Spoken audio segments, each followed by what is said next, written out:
Oke, assalamualaikum warahmatullahi wabarakatuh. Kita masuk ke bab pemberian tanda dan pertumbuhan. Jadi pemberian tanda di sini ini maksudnya adalah tagging dan marking.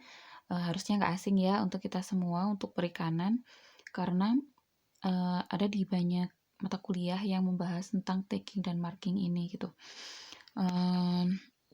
Jadi adapun kalau misalnya di dinamika populasi, maka tagging dan marking pun fungsinya juga untuk tidak jauh-jauh untuk mengukur parameter populasi gitu, seperti kepadatan, mortalitas, kecepatan rekrutmen, terus kemudian kecepatan dan arah migrasi ikan itu kemana gitu kan. Kalau misalnya ikan ini dalam umur sekian dia bermigrasi ke arah utara karena mau memijah gitu, misalnya seperti itu. Nah, itu bisa kita lihat dengan marking atau tagging ini. Terus kemudian untuk pertumbuhan, kita melihat pertumbuhan ikan. Untuk penentuan umur, tingkah lakunya seperti apa gitu ya. Jadi memang ada dua ada dua jenis untuk pemberian tanda, yaitu tagging dan marking gitu. Kalau marking itu kita memberikan tanda pada tubuh ikan itu sendiri. Sedangkan kalau tagging kita memberikan tanda tapi dengan benda-benda yang dari luar tubuh ikan itu sendiri. Nah, kalau marking biasanya dengan memotong sirip, memberi tato, memberi lubang pada operkulum, seperti itu ya. Tapi kalau tagging kita benar-benar menempelkan benda asing ke bagian tubuh ikan dengan syarat-syarat, salah satunya adalah tidak mudah berkarat karena akan mengganggu pertumbuhan dari ikan itu sendiri gitu. Kalau misalnya benda itu berkarat gitu. Nah, syarat-syaratnya ada macam-macam. Jadi secara garis besar syaratnya itu adalah satu, tanda itu tidak berubah selama hidup. Kemudian yang kedua adalah tanda itu tidak mengganggu kehidupan ikan itu sendiri. Terus kemudian tidak mengganggu tingkah lakunya. Jadi kalau misalnya dia mau memijah ya udah memijah. Kalau misalnya dia mau makan tidak mengganggu, pingin nafsu makannya dia. Kalau misalnya dia tumbuh tidak mengganggu pertumbuhannya dia gitu. Terus kemudian itu tanda murah dan mudah diperoleh gitu. Tanda murah dan mudah diperoleh. Ini pun harusnya kalau misalnya kita memerlukan si tagging atau marking ini untuk keperluan kita sendiri, tidak seharusnya tagging dan marking ini membuat kita itu berat gitu, memberatkan si peneliti gitu. Maka dari itu kita harusnya mencari untuk tagging dan marking, tanda untuk tagging ini adalah tanda yang murah dan mudah diperoleh gitu. Terus selanjutnya adalah informatif gitu. Informatif itu jadi orang yang tidak tahu pun, bukan orang perikanan pun tahu bahwa oh ya ikan ini adalah ikan yang ada tagnya gitu, ikan yang ada tandanya, sehingga tidak boleh saya tangkap gitu. Nah kemudian informatif selanjutnya itu kalau misalnya ikan ini pun tertangkap gitu ya, mengembalikan ikan ini pun harus jelas kemana gitu. Jadi kalau misalnya teman-teman ngetek nih ikan di Indonesia kan keadaannya gitu kan, di Pangandaran gitu. Nah ternyata si ikan tuna ini gitu ya, ikan tuna ini renang nih sampai Australia gitu. Kalau renang sampai Australia berarti tertangkapnya di Australia juga gitu. Nah orang Australia pun kalau misalnya melihat ikan yang ada di tag, ikan yang di tag ini berarti dia harus tahu, oh dia tahu gitu, dia tahu oh ya mengembalikannya itu ke sini gitu. Kalaupun jauh banget kayak Australia berarti di sana nanti ada informasi bahwa kalau misalnya menemukan ikan seperti ini silakan menginformasikan ke alamat email ini atau alamat telepon ini, seperti itu. Jadi informasi itu jelas gitu. Nah, kemudian untuk pemotongan sirip, untuk marking ya. Untuk marking biasanya ada di sirip perut. sebelah kanan atau kiri bisa, kemudian sirip dorsal sebelah depan atau belakang juga bisa, kemudian biasanya di adipofosfin, terus kemudian biasanya ada lagi di sirip ekor juga bisa gitu. Terus kemudian untuk pemberian lubang pada operkulum, biasanya lubangnya bentuk bundar, segitiga atau apalah itu yang bisa digunakan untuk tanda gitu ya. Nah, dengan catatan pemotongan sirip atau insang ini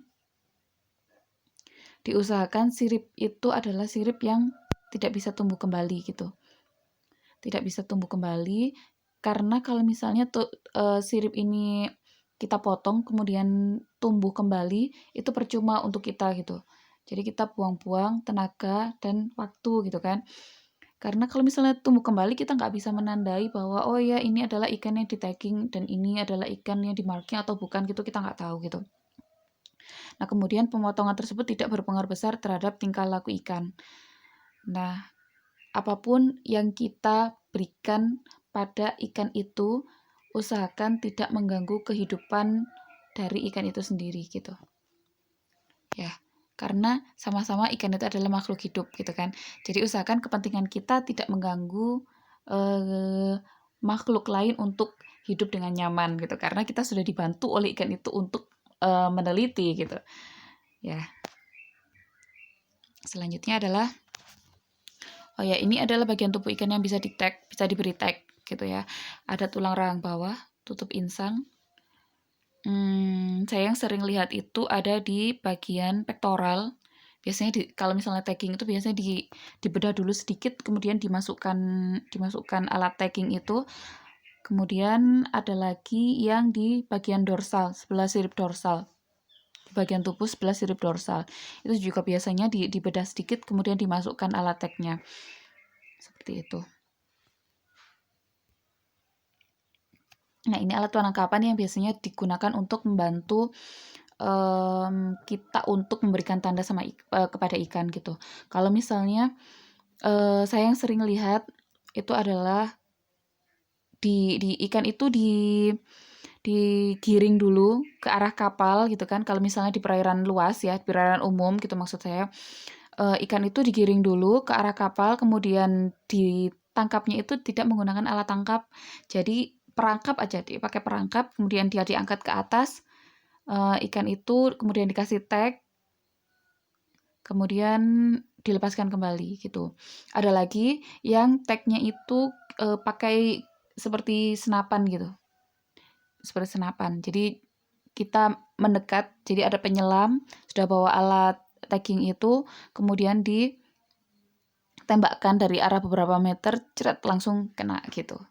Udah, jadi tidak mengganggu, tidak sampai mengangkat atau menangkap ikan itu dulu gitu. Karena pun kalau misalnya kita mengangkat ikan itu keluar dari habitatnya, dari air, itu akan mengganggu ikan itu sendiri. Jadi ikan itu biasanya stres dulu sebelum dia kembali ke hidup normalnya setelah dia diangkat dari perairan gitu. Nah, ini ada beberapa yaitu electric shocker, bubu, gillnet sama seine net gitu ya. Kalau misalnya gillnet sama seine saya agak ragu. Saya agak ragu akan menghasilkan ikan yang baik ketika diangkat karena kalau gillnet sama seine itu pasti dia tidak bisa menjamin bahwa ikan itu tidak bergesekan satu sama lain dan menyebabkan kerusakan pada tubuhnya, dan juga tidak bisa menjamin bahwa ikan itu bisa bergesekan dan bertabrakan dengan alat tangkapnya gitu. Itu pasti membuat kerusakan yang banyak. Nah, kemudian kalau untuk bubu lebih mendingan daripada gillnet dan seine gitu ya. Bubu lebih mendingan karena ikan itu terperangkap kemudian diangkat ke atas. Tapi tidak menutup kemungkinan bahwa bubu ini juga akan membuat ikan rusak gitu. Tapi seenggaknya itu lebih mending daripada gillnet dan seine net gitu. Nah, kemudian dan alat tangkap lain ya, itu malah lebih parah kalau misalnya kayak pursein dan lain sebagainya, itu malah lebih parah. Kadang diangkat itu kadang diangkat ke atas itu jadi udah mati ikannya gitu. Nah, ada lagi electric shocker gitu. Jadi kayak alat setrum gitu ya. Nah, ini pun mungkin juga akan membuat ikan itu stres gitu. Karena dia diberi treatment di strum kemudian diangkat ke atas, dan diberikan alat tag gitu. Kemudian dilepaskan kembali. Dan karena electric shocker itu kalau manusia pun ya, itu pun kalau misalnya kita kesetrum itu pasti terkejut gitu kan. Terkejut. Kemudian kalau apalagi ikan gitu, ikan ada kemungkinan di di arus listrik dengan ukuran tertentu dia akan pingsan gitu. Dan itu akan membuat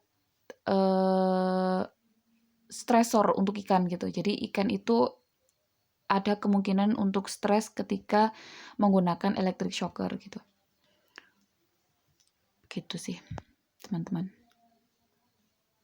Sejarah, nggak usah lah ini sejarah, kita lanjut ke pertumbuhan ikan. Jadi ini pertumbuhan ikan kita akan belajar tentang von Bertalanffy gitu. Von Bertalanffy itu adalah rumus yang diberikan oleh Pak Von ini. Pak Von ini jadi menemukan rumus untuk pertumbuhan ikan gitu. Nah, jadi kenapa kita perlu mempelajari pertumbuhan ikan ini, khususnya panjang, berat, kita nggak akan jauh-jauh dari alometrik, isometrik gitu ya. Terus kemudian kita harus bisa membayangkan gimana caranya mengukur ikan, ada total length, ada fork length, ada standard length gitu ya. Itu untuk ikan, untuk udang, untuk cumi-cumi, untuk kerang dan lain sebagainya gitu.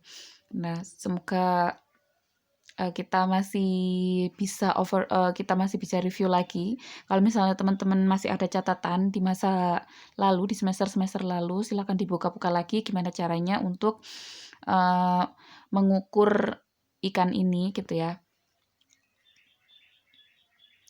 Nah, perlunya analisis pertumbuhan itu sebenarnya apa sih gitu untuk si dinamika populasi ini gitu.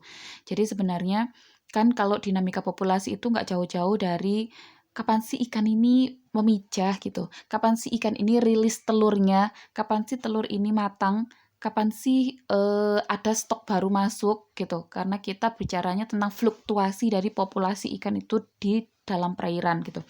Nah, kenapa analisis pertumbuhan itu perlu? Karena ya untuk hal-hal semacam ini gitu. Kita perlu tahu dalam 1 tahun itu ada berapa stok yang masuk.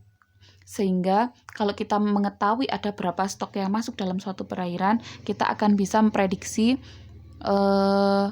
berapa sih ikan yang bisa kita manfaatkan dalam perairan itu gitu. Berapa sih yang harusnya kita sisakan untuk tahun ini di dalam perairan itu gitu. Nah, kemarin kita sudah mempelajari tentang intrinsic rate sedikit gitu ya. Jadi intrinsic rate itu adalah koefisien pertumbuhan pada masing-masing spesies ikan. Nah, PR-nya untuk perikanan Indonesia adalah karena kita multispesies, jadi ada banyak sekali ikan, lebih dari 4.000 ikan kalau nggak salah jenis ikan itu yang sudah diketahui, yang belum diketahui lebih banyak lagi gitu. Kalau kita lihat di Fishbase, itu ada 4.000-an lebih spesies ikan yang ditemukan di Indonesia, dan itu laju pertumbuhannya masing-masing punya masing-masing. Bukan laju pertumbuhan, intrinsic rate-nya punya masing-masing, sehingga intrinsic rate itu akan berpengaruh sama laju pertumbuhannya dia atau kecepatan tumbuhnya dia gitu. Nah, kecepatan tumbuh ikan itu dia tuh punya pengaruh ya, pengaruhnya itu pada kematangan gonad. Jadi kecepatan ikan itu untuk dewasa itu berpengaruh pada waktunya dia untuk memijah. Kemudian berpengaruh pada komposisi umur masing-masing populasi itu, masing-masing cohort itu, masing-masing populasi di perairan. Jadi tiap-tiap populasi itu kan mempunyai cohort masing-masing gitu. Teman seangkatan maksudnya cohort itu. Jadi komposisi umur, misal komposisi umur di angkatan 2017 gitu misal. Di perikanan di ilmu perikanan 2017 gitu misal. Itu kan masih mungkin ada yang Kalau kalian tuh tahun berapa sih lahirnya? Tahun 2000 ya? Oh, 97 misal, 97. Ada yang 97 lahirnya, ada yang 98, ada yang 99 gitu misal. Gitu. Jadi dalam 1 tahun ini populasinya itu ada yang tahun 97 lahirnya, 98, 99 gitu. Itu yang harus kita tahu seperti itu. Nah, kemudian pengaruh laju pertumbuhan terhadap potensi hasil dari satu stok. Oke, jadi kalau misalnya kita sudah tahu kecepatan pertumbuhan ikan itu seperti apa, ada berapa kohort dalam satu waktu gitu. Nah, kita akan mengetahui potensi hasil dari suatu stok sehingga kita bisa mengkira-kirakan atau menghitung berapa sih ikan yang bisa kita tangkap dan berapa ikan yang harus kita sisakan sehingga ikan ini sustain di dalam perairan gitu. Goalnya dari pengelola perikanan adalah itu gitu ya. Kita harus gimana caranya perairan ini sustain sampai dengan puluhan tahun ke depan gitu.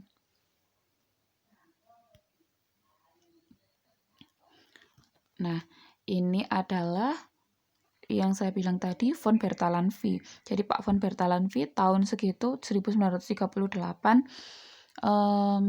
dia itu menemukan gitu ya, menemukan kurva pertumbuhan panjang dan kurva pertumbuhan berat. Jadi kalau misalnya kita baca di literatur-literatur yang lain juga sama gitu. Jadi kurva pertumbuhan itu ya bakalan seperti ini gitu. Nggak hanya pada ikan sebenarnya. Nah, ada di titik tertentu itu di kurva kalau pertumbuhan panjang di titik tertentu, kalau pertumbuhan berat di titik tertentu ya. Jadi kalau pertumbuhan berat di titik tertentu sini itu pertumbuhan akan tidak banyak berkembang gitu. Tapi di umur-umur tertentu itu akan berkembang sangat pesat. Tapi dalam keseluruhan panjang itu akan selalu bertambah dengan kecepatan eksponensial gitu. Nah, tapi untuk si berat ini, kasus tertentu dia akan tumbuh dengan sangat pesat gitu. Pun saya memperhatikan, kalau saya belajar seperti ini ya, saya tuh memperhatikan diri saya sendiri gitu. Jadi pada saat tertentu, saya tuh SD, mulai kecil ya, saya tuh nggak tumbuh-tumbuh gitu. Saya tumbuh itu cuman pada waktu SMP sampai dengan kelas 2 SMP gitu. Jadi SD itu saya TK sampai SD saya tuh nggak banyak tumbuh gitu. Nah, saya tuh tumbuhnya ketika SMP sampai dengan kelas 2. Dan itu pun berat badan saya sudah mencapai di sini mungkin ya. Jadi nggak tumbuh lagi sampai sekarang. Tinggi badan saya maupun berat badan saya tuh nggak tumbuh gitu. Nah, saya tuh perhatikan seperti itu. Oh iya ya, benar sekali gitu. Nah, tapi ketika saya baca di sini, ketika si ikan ini sudah mencapai garis asimtot atau garis datar gitu ya, dia itu di sini akan berosilasi. Berosilasi itu berfluktuasi gitu. Berfluktuasi itu, jadi kalau misalnya di sini, oh ya benar sekali, ketika saya itu sudah mencapai misalnya berat badan saya sudah 45 kilo, udah itu tetap mulai dari SMP sampai dengan selesai kuliah S1 kalau nggak salah dulu. Terus kemudian di sini tuh ternyata berat badan saya tuh naik turun gitu. 45, 47, 45 lagi, 46, 47, bahkan sampai 50, balik lagi 47 gitu. Nah, ternyata memang di sini itu nggak hanya garis lurus sini, tapi dia itu berosilasi atau naik turun gitu. Itu kalau pertumbuhan berat. Tapi beda kalau pertumbuhan panjang. Udah kita di titik tertentu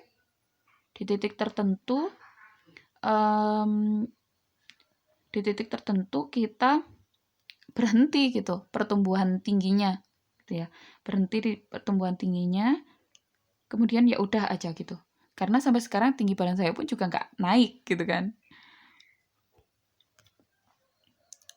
Nah, seperti ini. Jadi ini adalah jadi biasanya kalau von Bertalanffy growth formula itu adalah rumusnya ini. Kalau von Bertalanffy growth model berarti yang sini ya, ini curve-nya, modelnya seperti ini. Di dinamika populasi kalian akan menemukan ini, di bioekonomi kalian juga akan menemukan ini. Oke, di bioekonomi kemarin masuknya ke ekonomi perikanan ada kan ya? Ada sedikit dibahas tentang bioekonomi. Nanti juga di akhir mata kuliah ini ada juga tentang pengkajian stok sama itu membahas tentang bioekonomi. Oke. Jadi kalau misalnya kita mau menghitung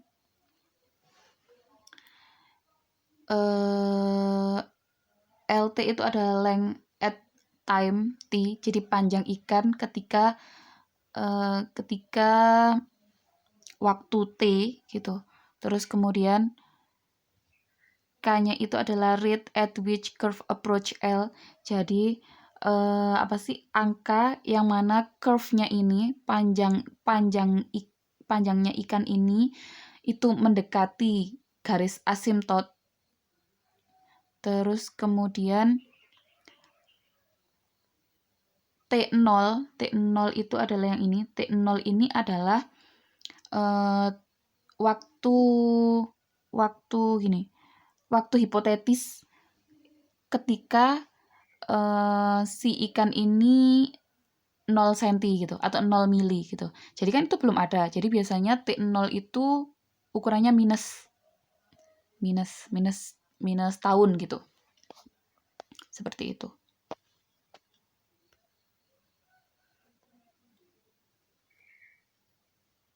Nah, ini. Jadi kan ada tadi K di mana kurva mendekati L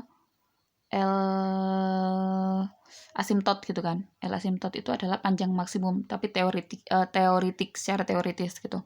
Nah, di sini K itu semakin kecil K dari suatu spesies, maka dia itu akan semakin lama untuk mendekati garis asimtot. Kalau K-nya semakin besar, maka dia akan semakin cepat pertumbuhannya gitu. Jadi K itu kalau saya bayangkan, saya tuh kalau belajar suka membayangkan. Jadi K itu seperti halnya juga nggak jauh beda dengan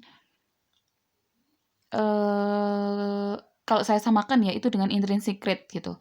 Jadi semakin cepat pertumbuhan ikan gitu kan, maka dia itu akan semakin cepat mendekati garis asimtot ini gitu atau panjang maksimum gitu. Nah, ini konsepnya the von Bertalanffy growth formula gitu ya. Jadi awalnya itu memang dari sini L infinite 1 tadi kan ada rumusnya seperti ini kan. Ini kalau kalian cari di mana-mana pun juga bakalan seperti ini gitu. Ya, inilah. Kalau misalnya kita langsung ke soal, misalnya nih T0-nya minus 0,5 tahun, L infinite-nya 50 cm, K-nya 0,5 cm per tahun, berapa umur ikan pada panjang 35 cm gitu. Nah, ini kan T0 tuh hipotetik. Ini teoritis, ya kan? L maksimum secara teoritis gitu.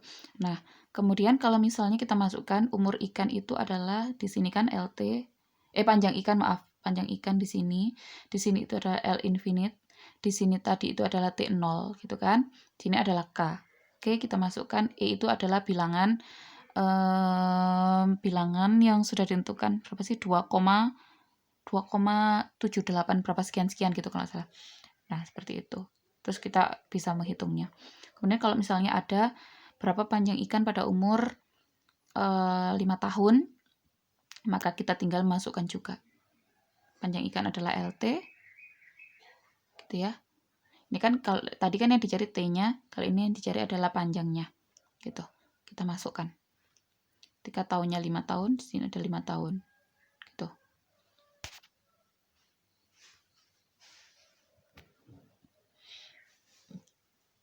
Nah, kalau yang ini tadi adalah panjang, ini tadi adalah berat. Oke, jadi formulanya itu nggak jauh beda dengan pertumbuhan panjang, ya, dengan pertumbuhan panjang nggak jauh beda. Cuman di sini ada pangkat 3 gitu, ada pangkat 3-nya.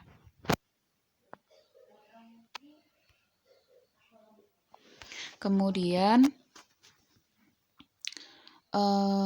perubahan ukuran ikan, jadi ada pertumbuhan mutlak absolut ukuran ikan rata pada umur tertentu, kemudian pertumbuhan relatif atau nisbi, terus kemudian laju peningkatan sesaat.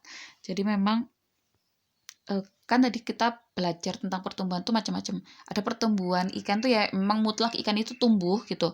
Terus kemudian pertumbuhan relatif itu adalah pertumbuhan yang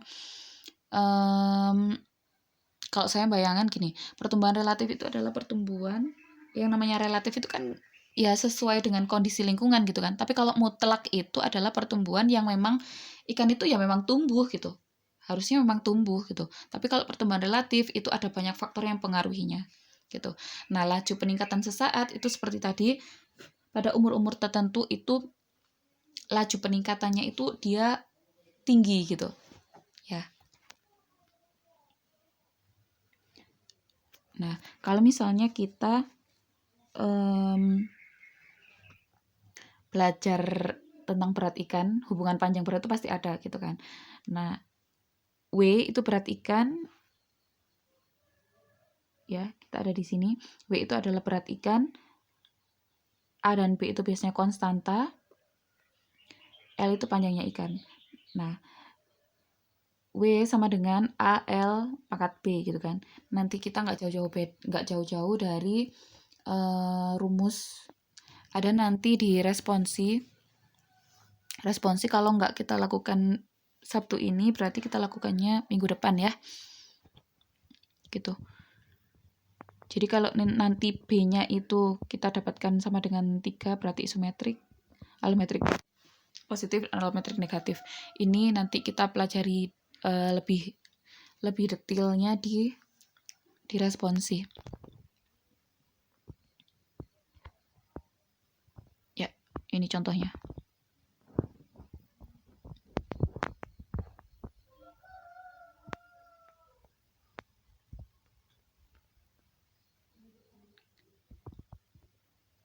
Oke. Jadi sebenarnya kalau misalnya kita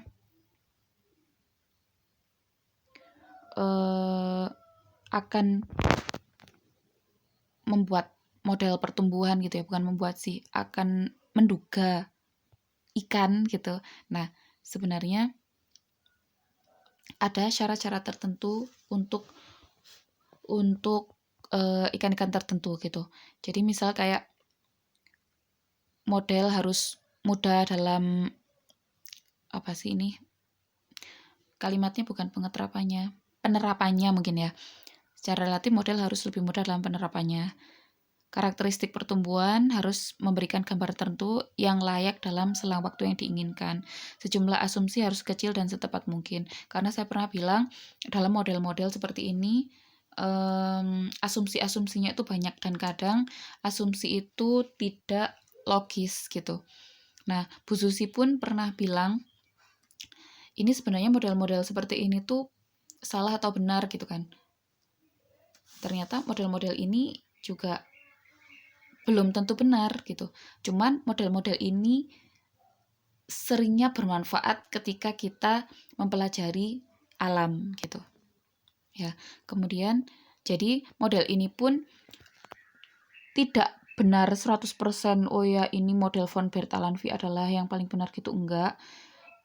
Tapi model ini masih bermanfaat sampai sekarang ketika kita mempelajari tentang pertumbuhan ikan gitu. Mungkin suatu saat nanti dari teman-teman perikanan Pangandaran gitu bisa memunculkan teori lagi gitu. Teori pertumbuhan makhluk hidup atau pertumbuhan ikan pada waktu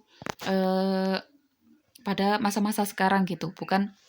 Jadi masa-masa dulu itu sudah tergantikan dengan masa-masa sekarang dengan climate change, dengan perubahan iklim, dengan dipengaruhi oleh perubahan dari kandungan dari perairan gitu ya, karena limbah sangat banyak gitu mungkin. Jadi mungkin pertumbuhan ikan itu bisa nanti teman-teman memasukkan koefisien-koefisien lain seperti kesehatan perairan, kemudian dengan faktor-faktor lingkungan yang lain gitu bisa dimasukkan gitu. Jadi menambah dari von Bertalanffy gitu. Mungkin bisa seperti itu. Jadi bisa jadi akan menjadi berbeda ketika waktu itu berlalu gitu. Ketika waktu nanti sudah setahun atau 2 tahun atau 10 tahun lagi, mungkin teman-teman bisa menambahkan faktor-faktor lain selain kan kalau misalnya tadi itu harus memenuhi asumsi-asumsi alam yang kadang dipaksakan oleh manusia, tapi mungkin akan muncul rumus-rumus lain yang asumsi-asumsi yang harusnya dipaksakan itu sudah bisa dimasukkan ke dalam si rumus itu sehingga bisa lebih realistis gitu.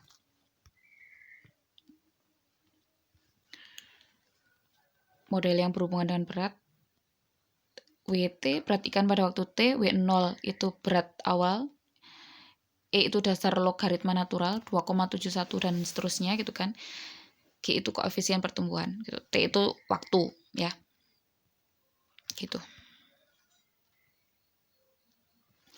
Kalau ini tadi adalah model yang berhubungan dengan berat, ini adalah model yang berhubungan dengan panjang. Ada banyak. Ya, ada banyak. Tapi yang paling panjang itu rumusnya von Bertalanffy.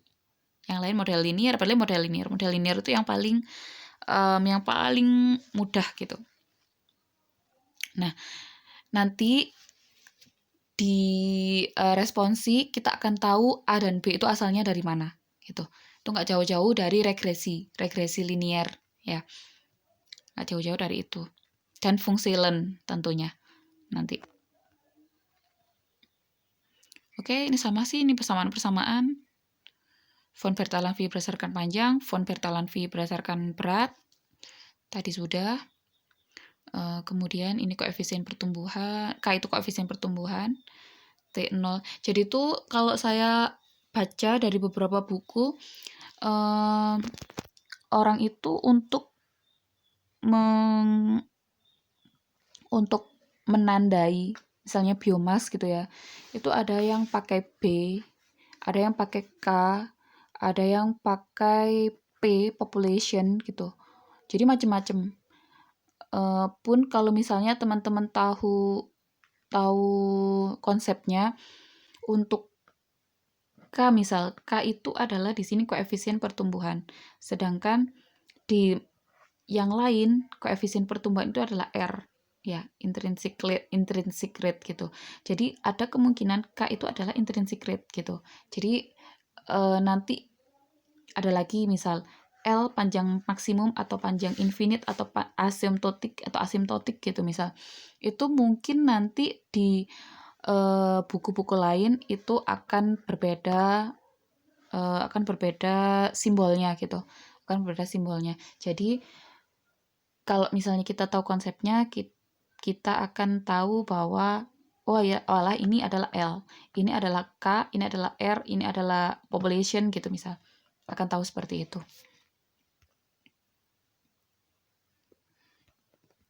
Oke, ini tadi sudah saya jelaskan ya, bahwa ketika L infinite ini adalah L panjang asimptotik gitu ya. K itu semakin kecil K-nya, maka dia akan semakin jauh, semakin bertambah umur tuh semakin jauh juga mendapati panjang maksimalnya gitu. Semakin besar K-nya, maka akan semakin cepat mendekati garis maksimal gitu.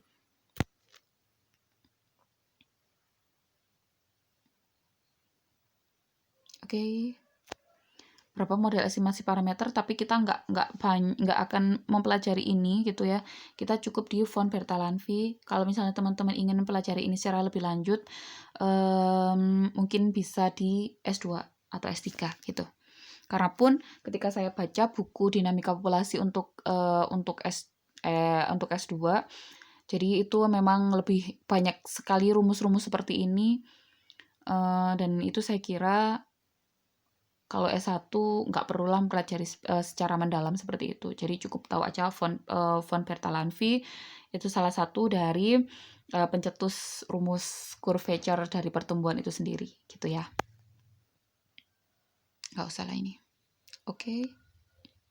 Next, penentuan umur ikan. Kita akan pelajari penentuan umur ikan.